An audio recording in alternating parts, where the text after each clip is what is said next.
we'll raise a glass to the strategy. It's effectively executed, and here we are. So I will raise a glass to you, Barry. I want to thank you so much for spending some time with us on a Friday night.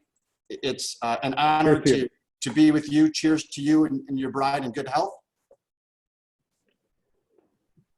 So tonight, ladies and gentlemen, this is we forgot how many of these we've done, but it's our 10th or 11th shelter-in-place SIP event. And we are thrilled, humbled, honored to actually have Barry Waitte, the founder and owner of Tamber Bay Winery in Calistoga. We're going to talk with Barry extensively. A lot of folks come on these events from both Facebook and Zoom, and they say, well, how are you guys drinking the wine that he's drinking? Where do I get that? And obviously, you can go to the Cellar Angels website, and we put together a SIP kit. So we put 6 wines in that SIP kit, and you can buy that kit tonight, and you will get it by next Friday, and you will be set for the next 6 Fridays in a row with a wine from whoever we're featuring. It's all scheduled out. The kit changes each week. And those of you that were also in the Cellar Angels Wine Club last quarter, you received a plethora of gifts from courtesy of Barry's Winery and the skilled hands that craft the wines at Tamber Bay. So I'm sure people are sipping Cab, Pinot, Merlot. In my glass this evening is the 2017 Merlot. It is currently on the website. There is not much of it left, but that's really how you can get some of these wines. And Barry, I want to again, thank you for spending some time with us on a Friday night. I know you work your behind off, and we're really blessed and honored to have you here. So get ready for a rocking and rolling time with the Cellar Angels crew. Oh, are we still having technical issues?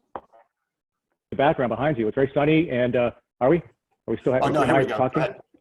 All right, so I'm here. Well, as I said, it's a pleasure to be with you, Martin, and everything that goes on with Cellar Angels. As you can see behind you, it's a very clear day, sunny skies, blue sky up there. It's very nice.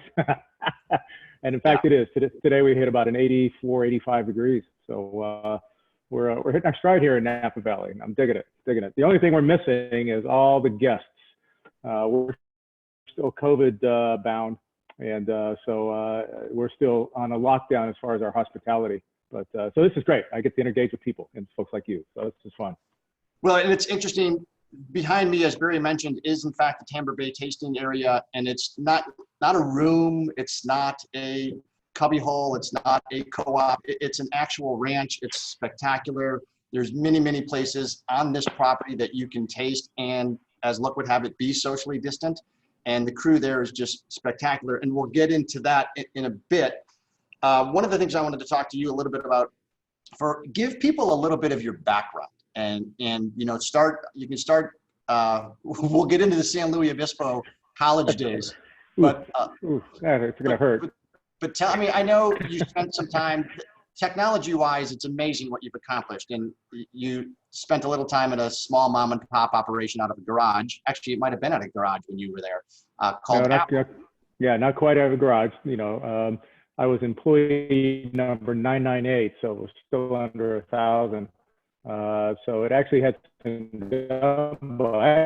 the company was already public when I got there, which is my miss, but still at 1,000 people, it was pretty 80. And my aspiration to go there was really just to be involved in this budding technology business. And look at it, in 1980, you didn't know Apple from pears. I mean, and you didn't know Steve Jobs from anybody else. I mean, it wasn't, there was not that kind of fascination with the business at that point. But I was given a nice opportunity. For those that have Apple products, my first job is I was a product marketing manager for Apple Care. So that was the insurance program, right, that you get when you buy an Apple product. Wow. So my job, but we only had one product at the time, so it was pretty easy. Now they have so many and so forth. So so I started in that. So I was technology driven as a product marketing manager, which means I'm not a technologist, but I'm the one that puts everybody together, thinks pricing, watches statistics and metrics and analytics and things of that nature. But I started really enjoying myself at Apple. And but I realized that the guys having all the fun, it sounded like the guys over there, the sales guys. So I decided to go do that for a while. There you go, Martin. Yeah, guilty as charged. And that started a really nice progression of jobs and moves and things of that nature. So to make a long story short, I was an assistant product marketing manager when I started. I moved 5 times with the company throughout the United States. Ended up back in Cupertino, and I left as a vice president of business operations for all direct sales, which at that time was about $1.5 billion business. For us, that was huge at that time. And my job was, again, just to be the glue between, manufacturing and sales and all the ops stuff that goes on in between. Well, so I thoroughly enjoyed it. Did you start with Apple right out of college? I did not. I started at another company called Tektronix. Some other people find a big company, and I actually counsel this to people coming out of college. Y'all want to go to a startup and so forth, but back then the strategy was to go to work for a bigger company that has actually a training program and learn how companies, well-run companies, are run and do things. And so that's how I started there, and it was an excellent training program. But I was invited to a party in a house party down in San Jose, and so I went to this party, and the guy I went with, as soon as he walked in the door, he booked.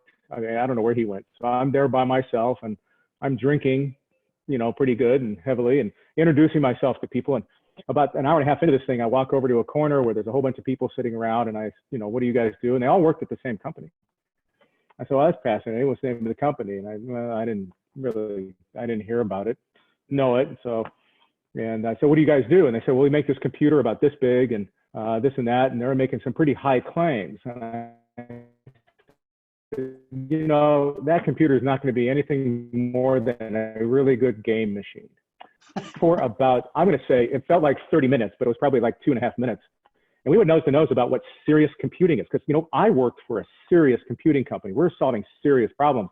And this little machine ain't going to do that. So we kind of butted heads like that. And kind of laughed and, okay, great. So excuse my language, but an asshole's born every minute. And I felt like I found one in this conversation because he was pretty bully.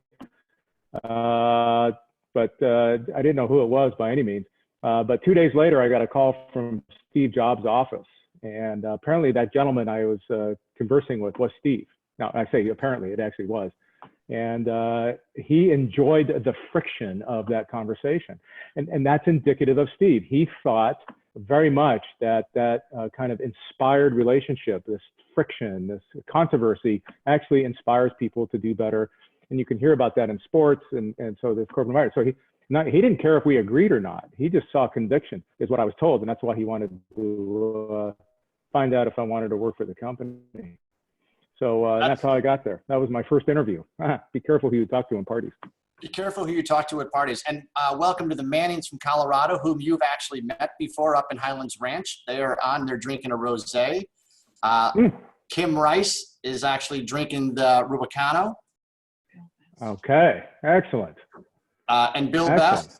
And I don't even know I'm not certain what the security protocol is on me saying last name, so I've violated that 3 different times right now.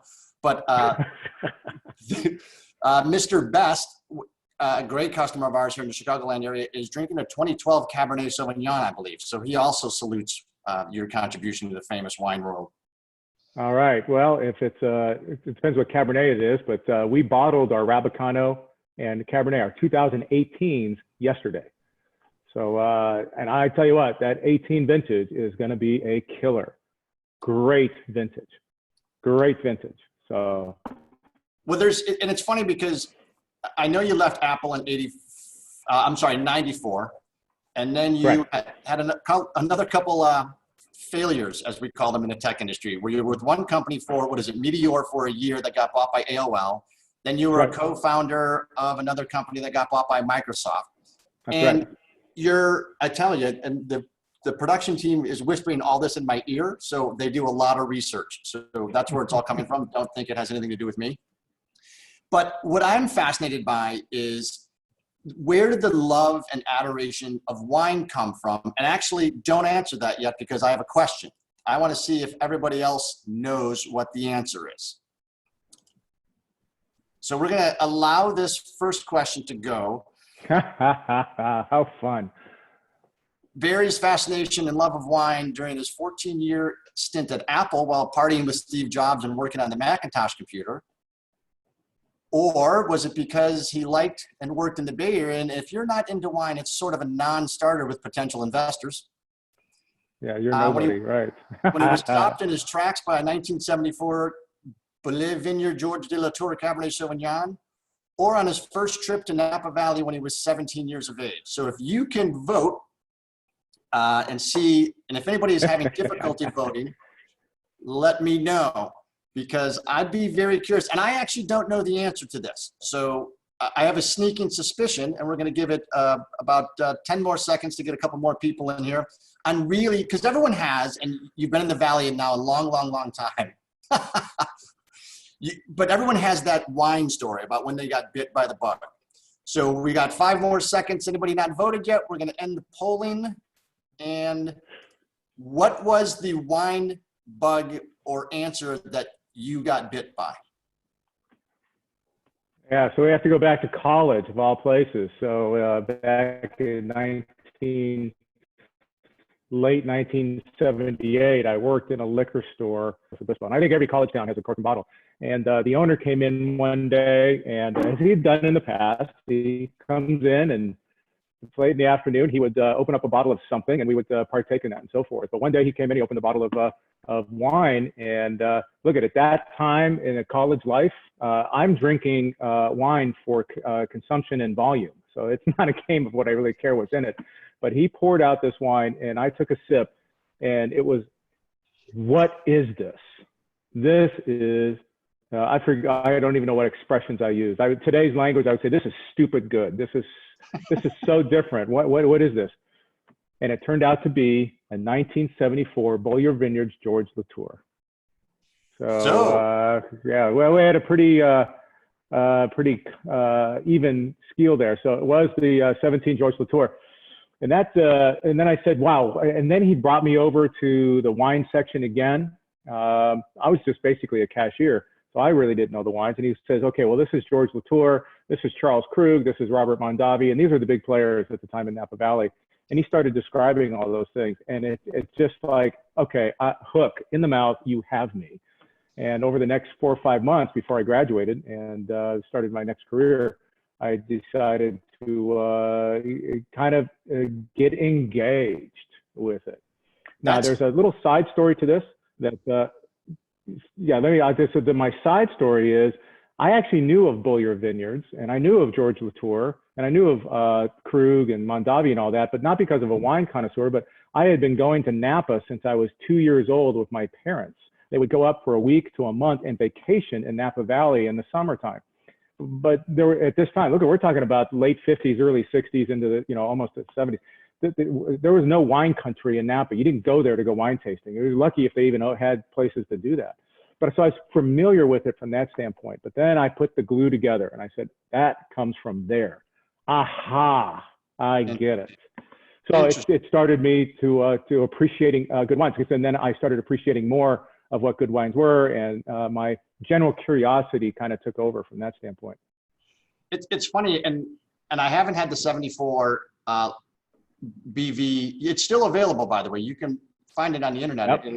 And I'd be curious what it's tasting like now. But at some point in time, everyone has a story like that. Mine was, I wasn't in college.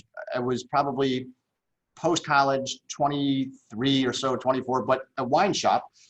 And the person said, hey, that I had been frequent. And he said, come over here and taste this. And again, bells, whatever you want to hear, trumpets. But it was like a 1980 something Lynchbage from Bordeaux that just absolutely knocked my socks off. And I was just, all the aromatics, all of the perfume, the power, the intensity, the layer, the nuance. And you just thought, okay, this is better than the wine coolers I've been drinking for a volume. Yeah. I equate to things like that, the experiences you have. Look, when I was in college, I mostly drove a Volkswagen. And when I jumped in that Latour, it was like, okay, I now have a Mercedes. And from that standpoint, when I got back in my Volkswagen, I realized how clunky my Volkswagen was. It just wasn't the same. And now I aspired to get to the Mercedes or to the finer wines and so forth. And literally by age 25, I actually started collecting. My father and I just started dabbling in the Bordeaux market, the ones you talked to, Lynch-Bage and all the ones out of Bordeaux. We started doing that because we actually felt we could make some money by doing a little bit of trading on that. And so that was my first foray as a being into the wine business, but it was actually as a collector to where we would, you know, be on the arbitrage system for that. So, but I did that while I was in high tech. And that proved out to be okay. Yeah, that's again, I wouldn't call that dumb luck. Going to Napa since you were 2 years of age, you get kind of immersed in that knowledge attainment, if you will. And if you didn't, it would almost be odd or guilty by omission.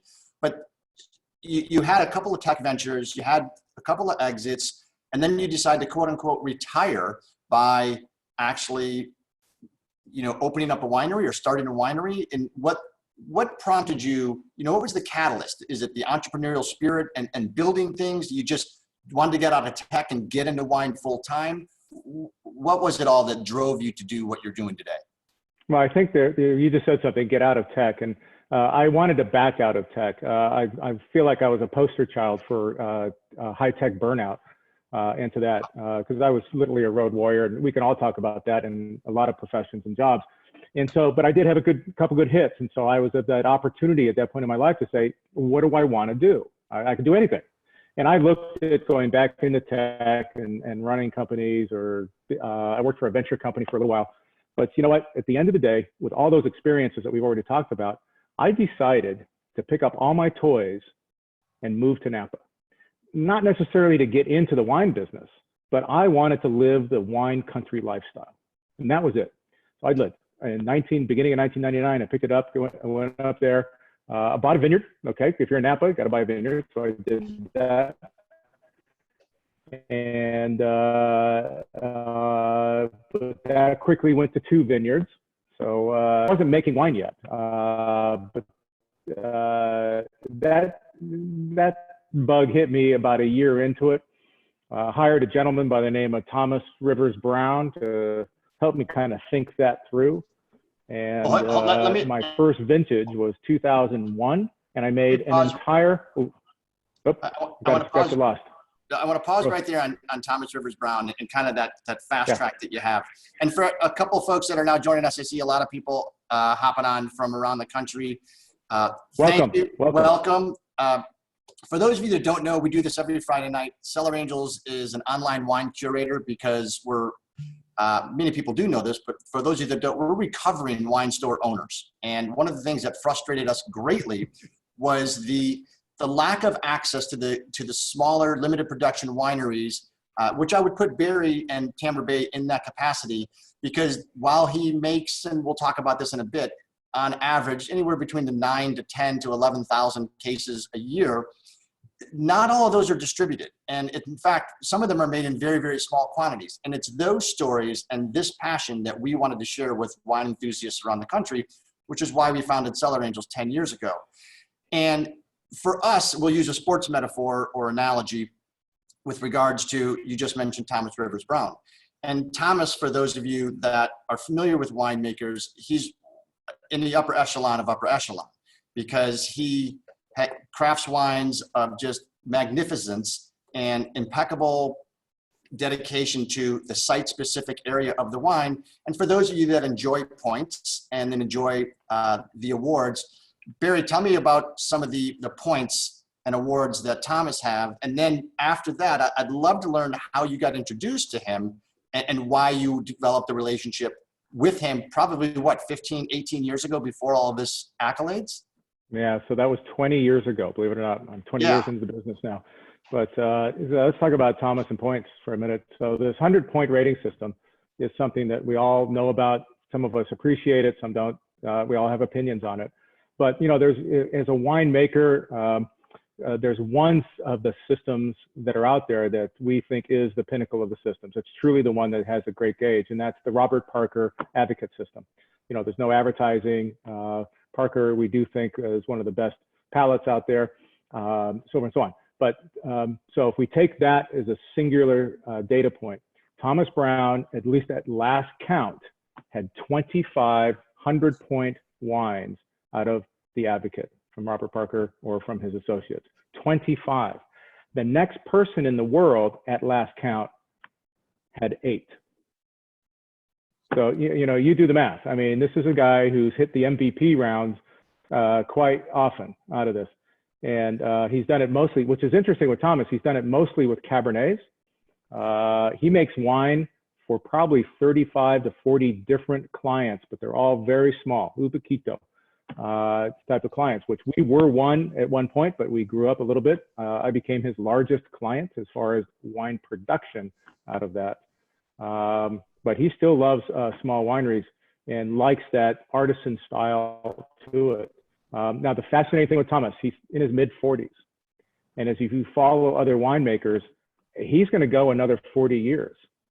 And so, for all you in Chicago, I mean, he's the Michael Jordan of the winemaking right now, and he's still got legs. I mean, Michael quit. I don't think Thomas is ever going to quit because I don't think winemakers quit. I think we just die. We just go back into the soil when we're all done. And so how did you meet him? Yeah. Yeah. So in my very early days, I was looking for a winemaker. I didn't know many people up here, but one person I befriended up here was a gentleman by the name of Michael Chiarello. And if people who've been out here, he's a chef, he's been on TV.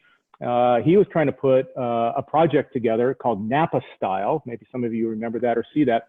And he was looking for money. And at the time I was still doing some venture work. So we got put together, had a great dinner, talked about his business. I loved what he was talking about. It was kind of the Martha Stewart of Napa Valley. And I gave him all kinds of encouragement. I didn't want to personally proceed with it because I was more of a technology guy where I was going to make investments or help counsel companies, but so forth. And then he kind of came up and said, so what else you doing? What are you going to do with that vineyard you got? And I said, well, I'd like to make some wine. And I've been interviewing or talking to a couple of winemakers. And I said, Michael, I got to tell you, I'm not impressed.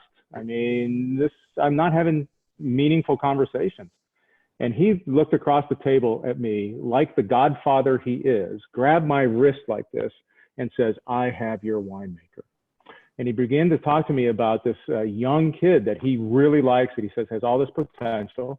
And interestingly, when he was going to introduce me to him, he says, but you have to promise me something. He says, you can't make a determination or decision on him until you get at least 15 minutes into your conversation. And I didn't know what he was really talking about. I said, okay, I'll do that. And why is Thomas is from South Carolina, and he's a bit of an introvert. So when you first meet him, you're not getting the warm and fuzzies. He's not high-fiving you or doing anything like that. And he's not going to come forth until he thinks you're real. And apparently he sensed that. And I'm not kidding. Within 15 minutes of the conversation, I go, oh, this is getting really interesting. At 30 minutes, I wanted to hire him. And I had to figure out now, how do I make this conversation go an hour so I don't just leap across the table and say, you're done. Right. And the connection was just the way that he was able to talk to me in a free flow way. It wasn't about him. It wasn't about his name being on the label or anything like that. We talked about wine quality, talked about soils and dirts and all those kind of good things. And no other winemaker was talking to me about this. And I said, this is the guy I can kind of relate to. So that's how I got him on board. And he made with me my first 150 cases. And what I know in winemaking, I have learned from Thomas Brown. I'm a Thomas Brown protege. I can make wine. I'm a winemaker, but I am nothing compared to what Thomas can do, because he has those God-given skills that we think of our athletes. We think of the brainiacs that are running high-tech companies or Wall Street, or these people that are just in different plateaus. He is one of those, but he's so down to earth. I love it, and he's become a good friend. That's what I can say. 2 points. I have a person who is a great Cellar Angels customer is asking, she visited you in 2013. She has both the 2011 Tovero and Sabino. Which one does Barry think she should open tonight? Wow. So you're drinking the 2011. Interestingly, because tonight I am drinking my 2011 Merlot. So we're on the same vintage. Okay. Well, 2000. So she's got the Tovero or the Sabino? What should she go with? So you're talking about two different flavor profiles based on what the varietal is. So Sabino is a Cabernet Franc based Bordeaux blend. So we think of Franc. This is one of the oldest wines grown in the Bordeaux Valley. It's known for its elegance, its fragrance, high notes of cherry, things of that nature. Maybe audience doesn't know, but the Cabernet Sauvignon, one of the parent plants to that is Cabernet Franc. right? So we took Franc, we took Sauvignon Blanc, put them together. So Franc is an old variation, mostly used here in the United States as a blender. So we put 5, 6, 7% into wines and so forth. So that's that wine. So let's talk about Petit Verdot. Petit Verdot is also a Bordeaux wine, probably the least known throughout the world. And when I think of Petit Verdot, I'm going to give you all an expression that you'll never forget. To me, the Petit Verdot is the Darth Vader of the Bordeaux world. And what I mean by that is, just think of drinking Darth Vader's voice. When you take a true Petit Verdot in, it is so thick, it is so foundation-based, it goes through and it just goes and attacks the back of your palate. It is almost always used as a blender. Almost always. Very rarely do you see a Petit Verdot wine out of that. Now, my product marketing days way back when said, you know what, if you got something fun to do, play with it and see what goes. So what I did is, starting back in 2010, I believe was the first year, I made a Petit Verdot based and a Cabernet based blend. And these wines are only 100 to 150 cases. Even today, we only make about 100 to 150 cases of either one of those wines. So when you say, which one should I have? Well, I'm going to say, what kind of mood are you in? Who are you with? You know, do you want to kind of be uplifted and bright and so forth? I'd go for the Cabernet Franc. But look at, if you've got a big ribeye sitting in front of you with that big protein and all that fat, and you're ready to, you know, kind of have a little duke out, do the Tavero. I mean, that Tavero is quite the wine. I had a Tavero last night. Right? We did another Zoom tasting, and Tavero was on the ticket. And I have to think that most people thought that maybe the Tavero went out last night if I had to put him into a contest. But on the other hand, so I'm going to go back and forth. You're never going to find me to say, just do that versus this. The Cabernet Franc could be, if for a really good Cabernet Franc, it becomes the favorite of many people, even superseding Cabernet or Merlot or even Pinot Noir. If you get a really good Cabernet Franc that has that high notes of expression, that sexiness into the wine, that is going to be it. Now, if I can, 2011, challenging year of wine.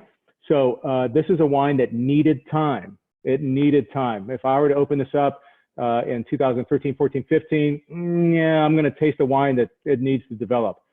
The 11s I've had over this last year are outstanding. It is wakening up. There's an integration of flavors. So the whole vintage, I think, is just sparkling right now, where it kind of got panned back in the old days. Yeah, it unfortunately did by the brainiacs that you talked about in the trade world. The other thing I wanted to mention, two things actually. One, George Noble is on, and George, hello and happy Friday to you. George is actually next week's guest. So if anybody likes Cabernet from Pritchard Hill, you're going to enjoy next week.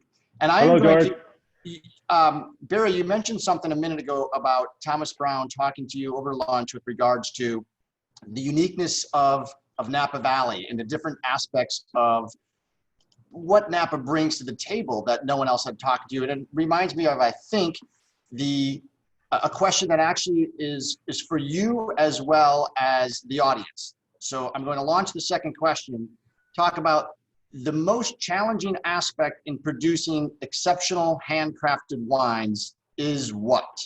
Now, I'll let the audience answer first. Barry's gonna, actually a good time, we'll take a minute for our sponsors, and we're back.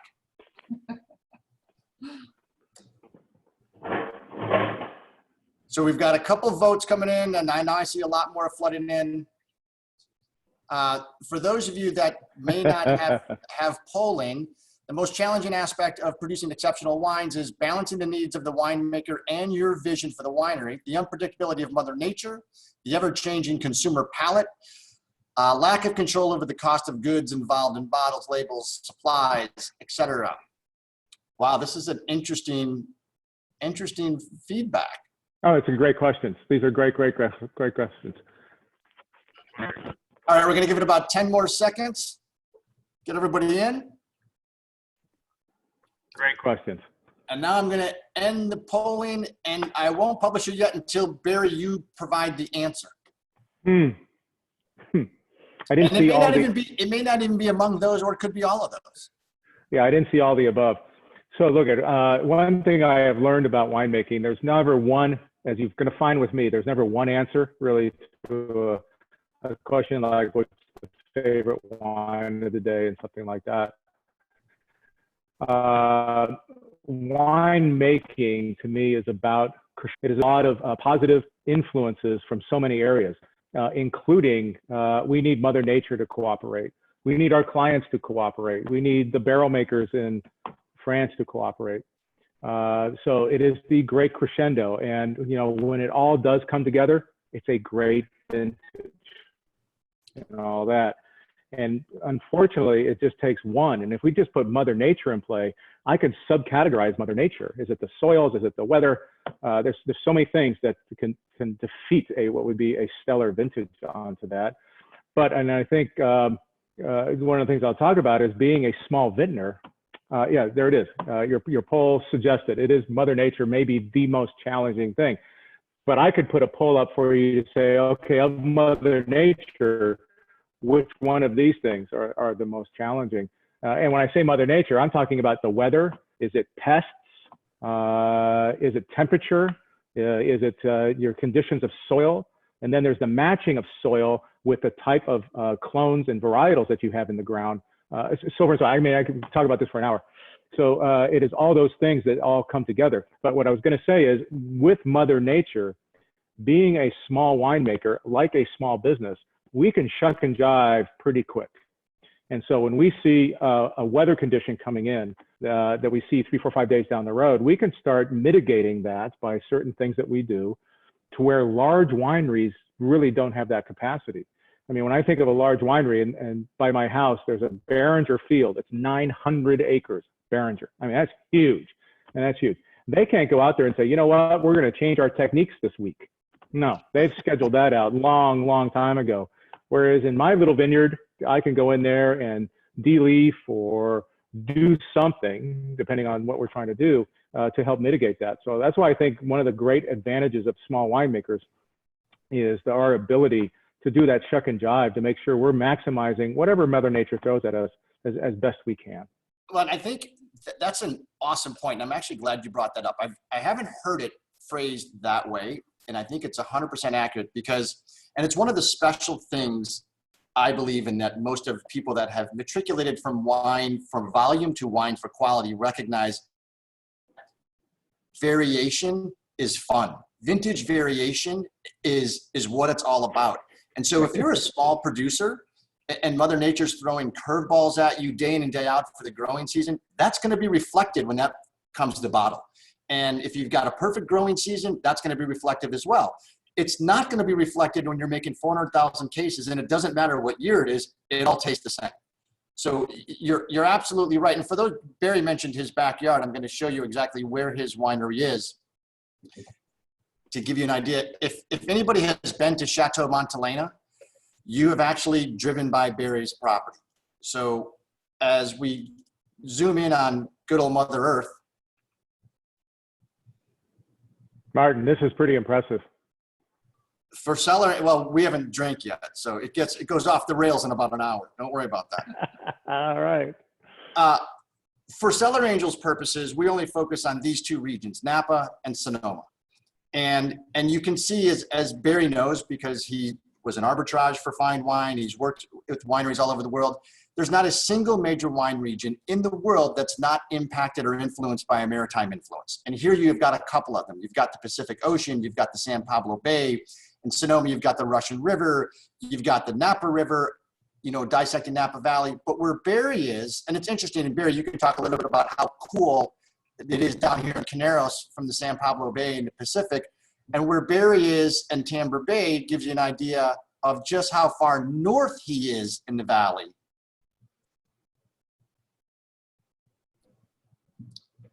And I bring this to people's attention because you're north of Calistoga, you've got Tubbs Lane right here, and here's your property, we can zoom in, and here's that other property that I think people have had a bottle of wine from your neighbor.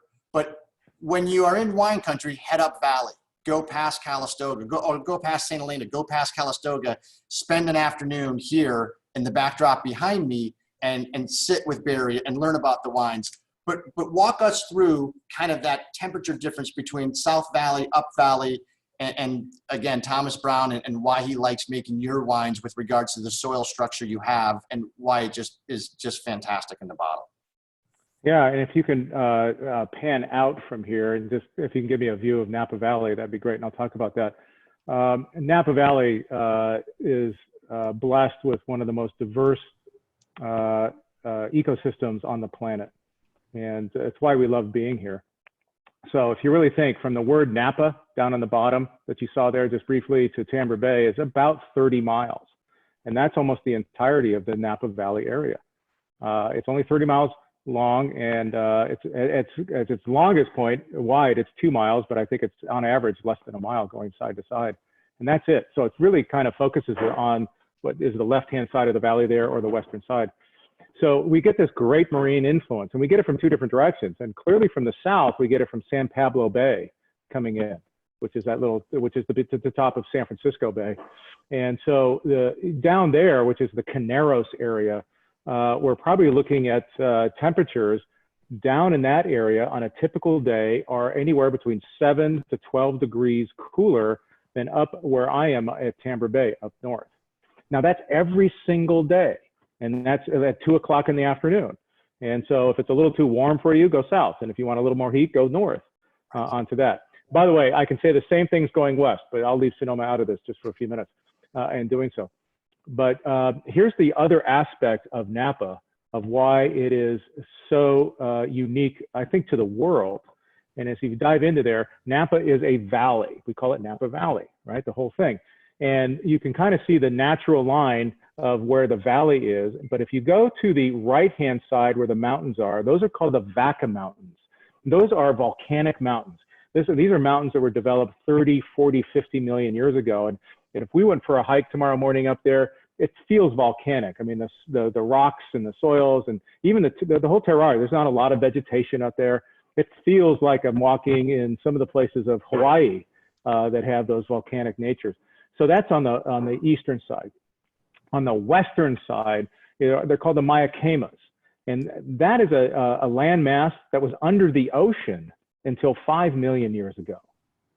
So find another place literally on the planet that has such two diverse soil conditions on either side, right? And so influenced by the ocean, keeping our days warm and our evenings cool and early mornings. And that, all those things, this is the great crescendo again coming in play.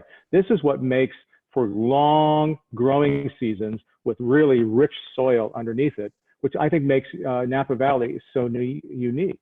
Now we can find subregions of that in other areas, but as far as Bordeaux and Cabernets are concerned, you are at ground zero. You're gonna have a hard time finding places that can grow it any better than this onto that. If you tap down on that, see where it says Rutherford, okay? So just below that is Yountville, and my vineyards that I personally own are both right there. Just stop right there. They're right in between the two. And I don't have a pointer I won't show you, but I have 2 vineyards, one in the Oakville appellation, one in the Yountville appellation. There you go, perfect. And that is the middle of Napa Valley. And over the years of coming up there and enjoying wines and so forth, these are the wines I particularly enjoyed, because I think it's an accumulation of all that Napa offers. So it's in the middle of the valley. So over the millions of years of storms that have taken Mayacama dirt and taken Vaca dirt and brought it into the center of the valley, and then the Napa River has brought it down, it is just a rich, rich area of layered soil conditions that allow that the roots of the vines go down 10, 15, 20 feet. And every 1 or 2 feet, there's a different soil condition, which then gets integrated back into the fruit as it works its way up through the carbohydrates. So anyway, I love this place. It has got so much to offer. And so that's my little geography tour. Thank you for the helicopter ride. That was fun. I dug that. It's amazing. That Google company, I'm telling you, they're going to be something someday. You mark my word. Yeah, little startup, but yeah, it'd be a good company to hang on to. They got it going on. So good. And I think that's the amazing thing. You hit it perfectly well, because you talked about the millions of years of erosion, and you've got sandstone, limestone, clay, slate, all of the different composite materials that then form on the valley floor. So when the vines are going down, they're going through different areas, a little bit different than on the bench lands where there might be longer fingers and stuff of soil type. And all that imparts a unique attribute to the final wine. Yep. Is that what helped you when you were selecting Thomas? You know, were you just geeked out like, okay, this guy gets me, this guy gets it? And how did he, two questions, and I hate when people ask multiple questions, so I apologize. But how did he develop this passion for this type of philosophy at such a young age? You know, the best I can describe with Thomas, he was a fish to water. He's from South Carolina. He went to University of Virginia. He got what I think is a literary degree, had nothing to do with science whatsoever. Came out to California, to Napa Valley to basically do an internship and progress from there. So he does not have a college degree. I have spent more time in college trying to learn about wine than he has. And yet he's my mentor in this business. He's a fish to water, but he can go toe to toe with anybody on chemistry and all the physics that are in this play. So yeah, how did he develop his passion? I actually, that's a good question. I don't know if I want to represent any point of view with that. Right. Except it's like what we all have is when you start drinking this magic juice that comes up, and then you have an ability to play in it and even create it. You know, why not? Let's try that. And if I'm good at it, I'll continue at it. And for him, he's turned out to be one of the best. Now, you talk about playing at it, and you had a very impressive tech career. You worked your behind off, and then you and I joke about this. Then you quote unquote retired, and are now working probably as hard, because I don't know if you know another gear than 100 miles an hour. And that's an entrepreneur. That's what you do. You just get it done right. The customer experience is everything. Is it one of those scenarios where it's not really work because you love it so much? Well, it's an interesting comment, and that's been said to me a lot of times. If you're passionate about what you do, does it feel like work and so forth? And that's not the case. Look, I got accounts payable, accounts receivable. I got employees to deal with. I got Mother Nature to deal with. So these are sometimes not all fun things. Look, we got COVID to deal with in our business right now, which is it's a devastating aspect to small wineries right now because we don't have visitors coming in, and that's how we get new customers and so forth. So you got to live the life of an entrepreneur, and you know, there are times that it's fun and it's not fun. But to one of my other mentors in my life, talked about passion a lot, and what he told me, and he told a lot of people, he says, I want to hire people with passion, and I want to hire them for passion for this one reason. If you are passionate about what you do, you will not fail. You will not fail. You may not necessarily enjoy what you're doing, but damn it, you are going to keep going until you succeed. And so there's if you want to call it a competitive aspect, I'm watching the Michael Jordan series, so I'm putting some play into that right now. I mean, if your game is to succeed in no matter what you do, that's passion. And I'm very fortunate that I've been able to do this in an aspect of my life in wine, and as Martin, as you all know, also in horses. Those are two things that are very passionate to me. My wife and I spend a tremendous amount of time in both. I comically kind of say I retired and I chose two different professions to retire to that are the most labor professions in the business. I mean, that's what I'm talking about. And that's exactly what I mean. They're crazy. It's crazy, but you know, my motor runs, and it's you know, as does my wife, and so you know, we get up in the morning, we're thinking about what we're doing, how we're doing, and so forth. That gives us our great joy, but it just also happens to be in two very cool businesses, and of course, the business of our life is our wine business. So we do enjoy this quite a bit. You said something great there that I want to spend a minute on. You said when you are passionate, especially as an entrepreneur, you will succeed because you just will not fail. I mean, you will succeed. So what is success for you in the wine business? Martin, that's a great question, because so I want to tell you a story. About 7 years ago, I went back to Silicon Valley, as I do often, and I met with a whole group of characters that I used to hang with, and they're still in the game. They're venture capitalists, they're CEOs of companies and so forth. And I have to tell you, in this dinner, There's 6 or 7 of them. I couldn't even keep up with the dialogue. I mean, they're shooting names off, acronyms back and forth. I couldn't even keep it up. And I said, did I used to talk like that? You know? But so anyway, the focus came to me and my winery, and I started telling about the winery, what I'm doing. And again, rapid fire questions coming at me. And one guy leans across the table and says, so what's your end game? What's your end game? And I had to think about that for a minute. And I said to him, I think to die happy. It's a whole different perspective of what to do. So one thing I figured out early in my wine career that was very different from my other careers or career in tech, certainly, right, was size was not necessarily the end game. I didn't have to be big. Now look, I run a business and I've got financial metrics that I've got to provide under and so forth. And that's a whole, obviously another conversation. But look I came to realize that if I was going to come to Napa, I'm going to be a little fish in a big pond. And I'm going to hang with the big boys and I'm going to learn a lot from them. But I did not have a desire to be big or gigantic or to be a national brand or anything like that. And the more I get into this, that's the best decision I ever made. Because I don't think those managers and owners are driven by the same things that I'm driven to. I'm driven by quality of wine. I'm driven by relationships that I have with the likes of you, Martin, and my customers that are with my wine. These are the things that I aspire to, and I go home at night, I feel pretty good about myself and about what I've done and what I've accomplished. And I look up the next morning and say, okay, you know, what vineyard are we going to go walk into, and what bottling thing are going to go on, or what wine tasting am I going to do today? And those are just, those are inspiring aspects every single day. And I don't get tired of it at all, not at all. No, and you're in a very, very magical place. And I don't just mean magic for the items that it creates, but there's a spiritual quality of that valley with Mother Nature, with the beauty of it. And it's funny, you mentioned Michael Chiarello and Napa Style. We used to watch that show religiously. And it was, you're right. It just is kind of you go there. And for those of us from the Midwest, all right, you could always tell when we were in town, because if it was January and the California folks thought it was cold at 55, we were in the convertibles with the top down because it was minus 20 in Chicago. So there's always a catharticness or a cathartic nature whenever we go over either the Bay Bridge or the Golden Gate Bridge, because it is just such a magical place as you go there. So I can imagine it probably doesn't get old for you, even having been there or going there since you were 2 years of age. So I love the fact that success to you is dying happy. And we could arm quarterback and assess this, or Monday morning quarterback, dying happy, and just go all that.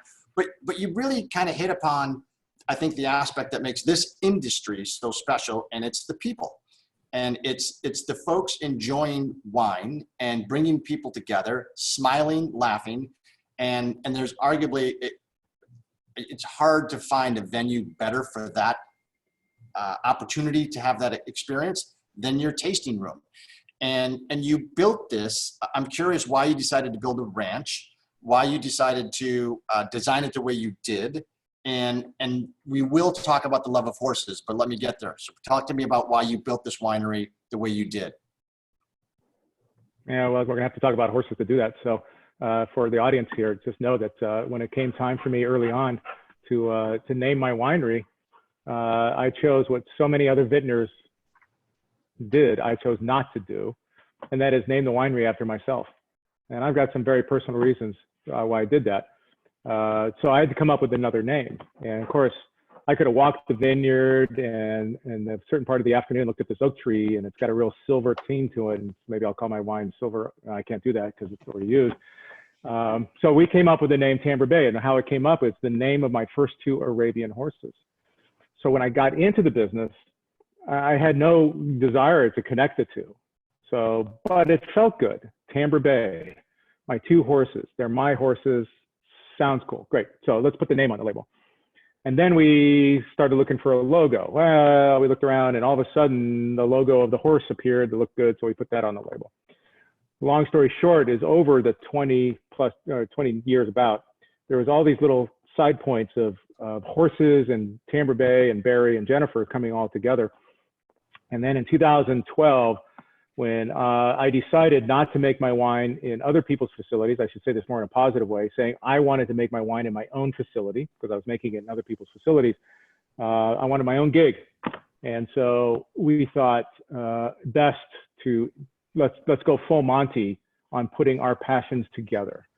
And that's where Tamber Bay is now located on the Sundance Ranch, which is one of the largest equestrian facilities in the Napa Valley. And we have at point in time, we have anywhere between 40 to 60 horses on property.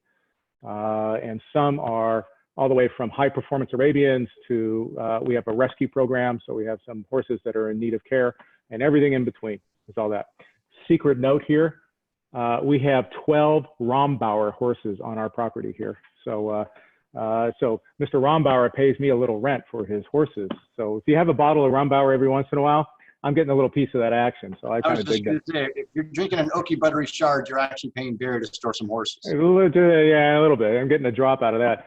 But so we integrated the two. And what's kind of fun about that is we come to work, we have some meetings, and then I go jump on a horse for a while and then come back to work and so forth. And of course, our customers that come here, our guests, absolutely adore this. Well, we found, interesting, Martin, we found by a study, we did this a couple of years ago, almost 50% of the people that have come to our winery here, which is a ranch, have never touched a horse.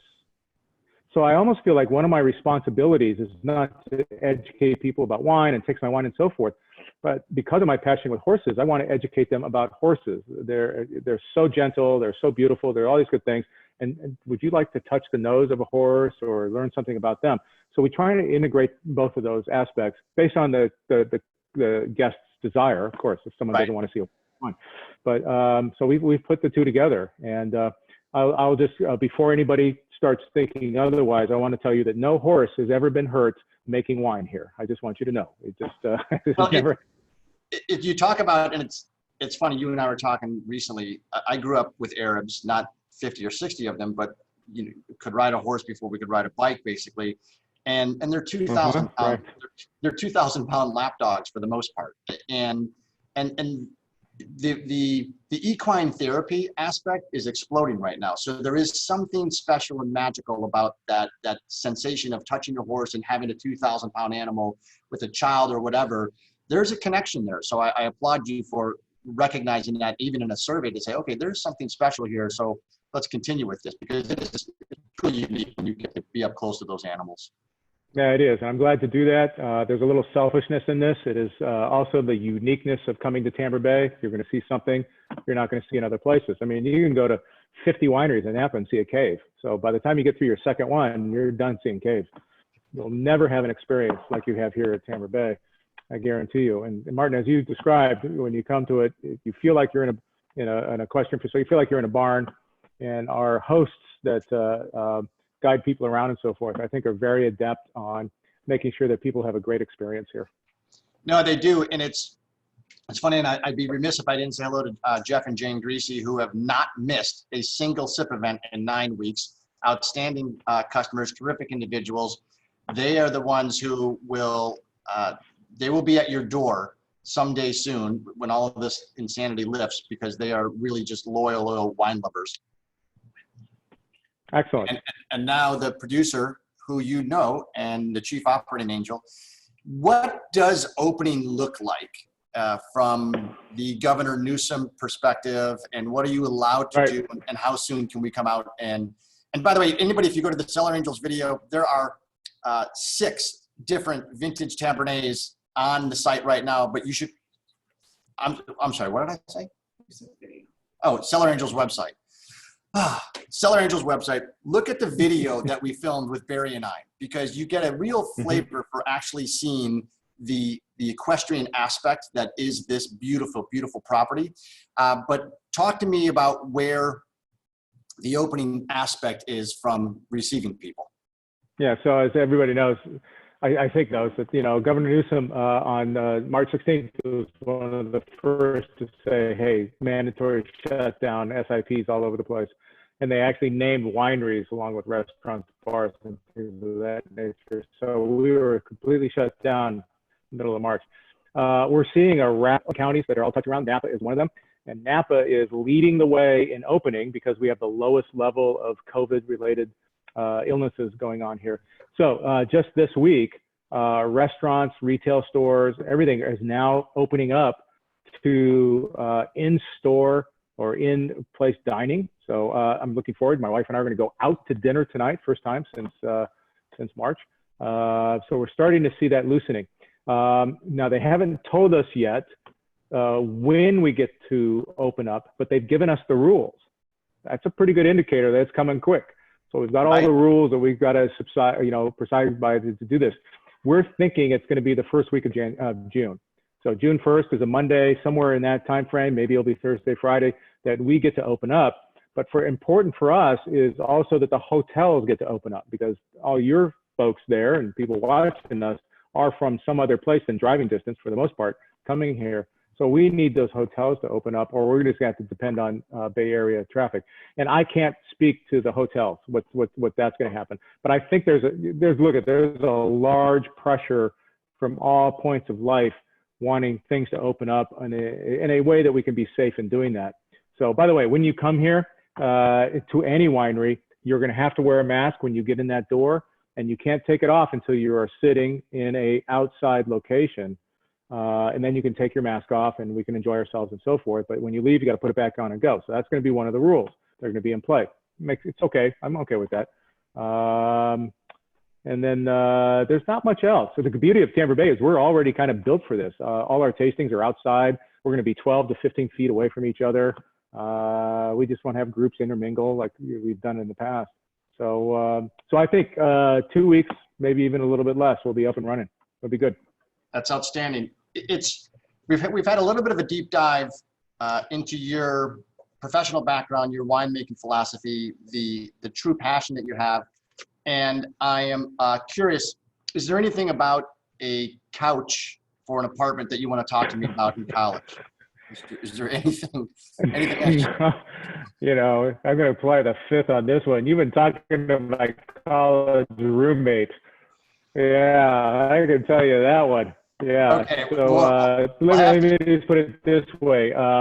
We had just moved to a new house with my friend, as you'd say, Pat McDermott. And we decided to borrow a couch from the warehouse on campus.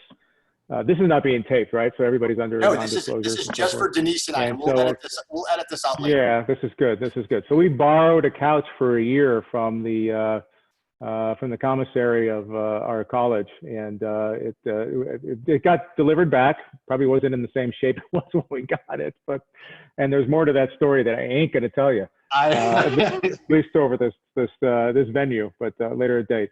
So no, I'm impressed that you brought that up. That's pretty cool. I'm telling you, we've got a crack research team. They are on it. Let me do this. Since people have got a little bit of a chance to know you, we're going to throw a final question out there.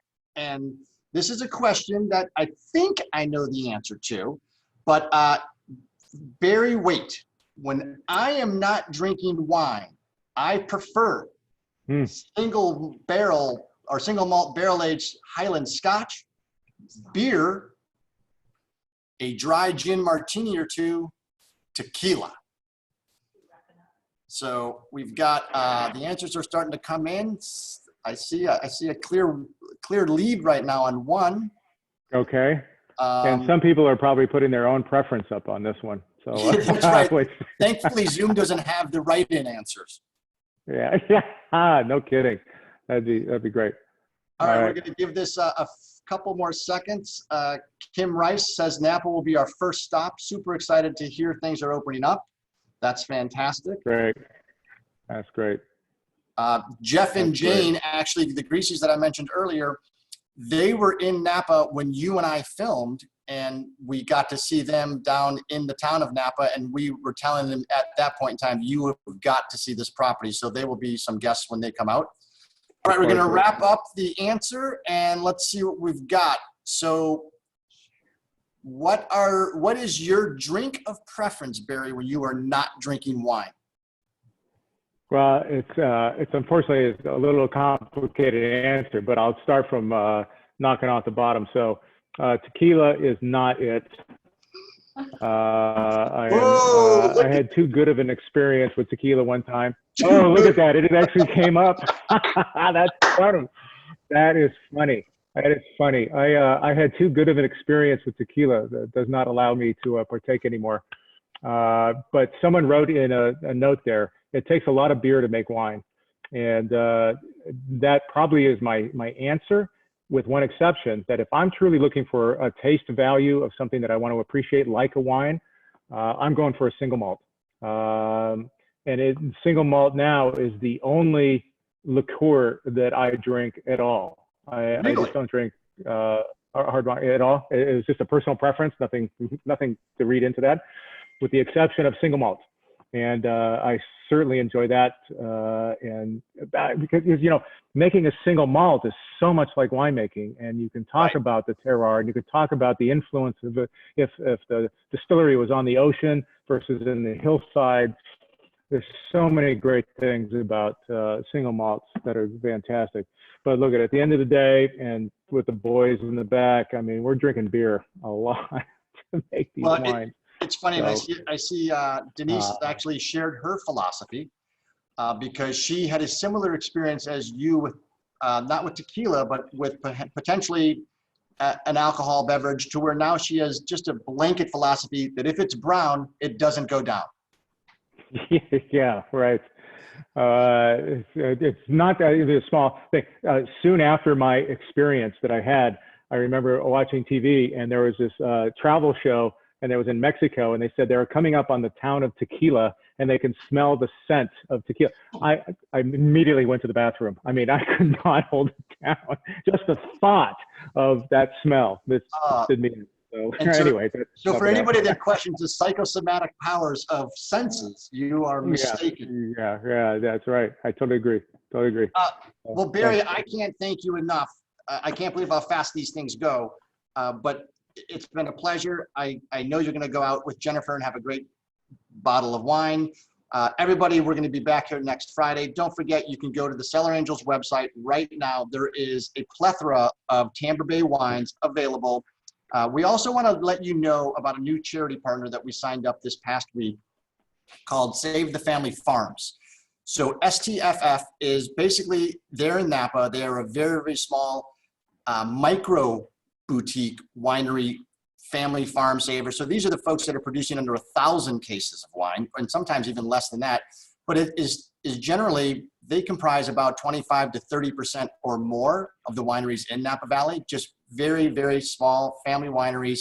Many of them have been featured on Cellar Angels, and we will continue to do so because those are the wines that we are near and dear to us. And everyone starts small, and then they get to be berry size, which, by the way, is still small. If you are interested in grabbing a tasting kit, grab a tasting kit, because then you'll be set for the next 6 weeks. And I want to raise a glass to Barry. I want to raise a glass to Jennifer, who's not on camera. But most importantly, I want to raise, excellent. I want to raise a glass to all the customers that make this wild dream a reality. And we couldn't do this without you. So thank you so much. Everyone stay safe. We have a lot of military folks to thank for this weekend. Couldn't do it without them. Be healthy, be well, take care of one another. Cheers. We'll see you next week. See everybody later. Thank you. Good night. Good night.